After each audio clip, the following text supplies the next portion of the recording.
शरद पूर्णिमा व्रत कथा। आश्विन मास की पूर्णिमा को मनाया जाने वाला त्योहार शरद पूर्णिमा की कथा कुछ इस प्रकार से है।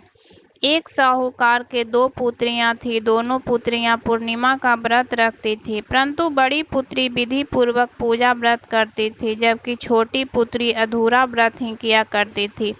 परिणाम स्वरूप साहूकार के छोटी पुत्री की संतान पैदा होते ही मर जाती थी। उसने पंडितों से अपने संतानों के मरने का कारण पूछा तो उन्होंने बताया कि पहले समय में तुम पूर्णिमा का अधूरा व्रत किया करती थी, जिस कारण बस तुम्हारी सभी संतानें पैदा होते ही मर जाती है।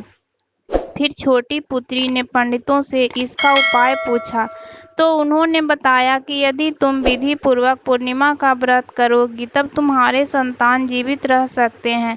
साहूकार की छोटी कन्या ने उन भद्रजनों की सलाह पर पूर्णिमा का व्रत विधि पूर्वक संपन्न किया। फलस्वरूप उसे पुत्र रत्न की प्राप्ति हुई, परंतु वह शीघ्र ही मृत्यु को प्राप्त हो गया। तब छोटी पुत्री ने उस लड़के को पीढ़ा पर लिटाकर ऊपर से पकड़ा ढक दिया।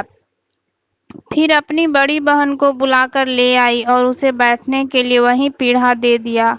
वहीं बहन जब पीढ़े पर बैठने लगी तो उसका घाघरा उस मृत बच्चे को छू गया। बच्चा घाघरा छूते ही रोने लगा। बड़ी बहन बोली, तुम तो मुझे कलंक लगाना चाहती थी, मेरे बैठने से तो तुम्हारा यह बच्चा मर जाता।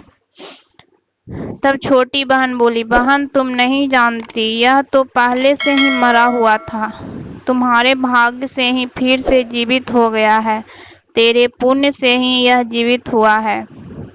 इस घटना के उपरांत ही नगर में उसने पूर्णिमा का पूरा व्रत करने का ढिंढोरा पिटवा दिया।